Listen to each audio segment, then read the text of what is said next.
Assalamualaikum warahmatullahi wabarakatuh. Perkenalkan, saya Nabila Novitriani dengan NIM 2348201128 dari kelas 4C Farmasi.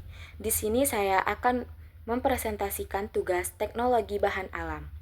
Materi pertama yaitu pemilihan dan penyiapan bahan. Pada pemilihan bahan, langkah awal yang kita lakukan yaitu identifikasi sampel. Identifikasi sampel ini meliputi seleksi spesies, kemudian kita akan menyeleksi usia dari bahan yang kita gunakan, seleksi tubuh. Seleksi tubuh di sini kita akan memastikan kita menggunakan bahan apa. Apakah kita menggunakan daun, bunga, buah, batang, ataupun kulit dari tumbuhan tersebut. Kemudian seleksi lokasi dan musim. Untuk penyiapan bahan, di sini terdapat dua cara. Yang pertama, bahan dari hasil budidaya. Contohnya seperti bunga melati ataupun bunga kumis kucing. Nah, yang kedua yaitu dari tumbuhan liar. Tumbuhan liar di sini contohnya seperti tumbuhan sambiloto dan alang-alangan. Materi kedua yaitu tahapan memperoleh simplisia. Simplisia sendiri bermaksud bahan baku alam yang dapat digunakan sebagai pengobatan yang belum mengalami proses apapun kecuali pengeringan. Adapun tahapan-tahapannya, yang pertama, kita akan melakukan pengumpulan bahan. Setelah pengumpulan bahan, kita akan melakukan sortasi basah.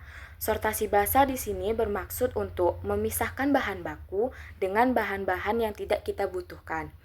Kemudian, kita akan melakukan pencucian menggunakan air yang mengalir. Setelah pencucian, kita lakukan perajangan. Perajangan bermaksud untuk memperkecil ukuran dari bahan baku dan memperluas permukaan bahan baku. Kemudian, kita akan melakukan pengeringan. Pada pengeringan ini, terdapat 3 cara. Yang pertama yaitu menggunakan matahari secara langsung, kemudian menggunakan kering angin, ataupun menggunakan oven. Setelah pengeringan, kita akan melakukan sortasi kering. Sortasi kering juga bermaksud untuk memisahkan bahan dengan bahan-bahan yang tidak digunakan. Kemudian, kita akan melakukan pemeriksaan mutu. Pemeriksaan mutu di sini bisa menggunakan pemeriksaan fitokimia ataupun mikrobiologi. Kemudian, kita akan melakukan pengepakan dan penyimpanan.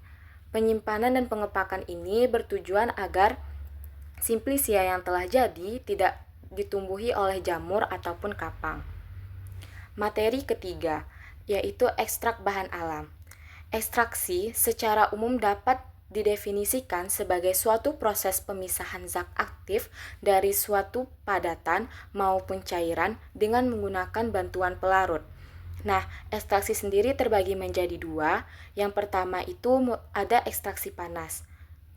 Ekstraksi panas yaitu proses ekstraksi yang menggunakan pemanasan.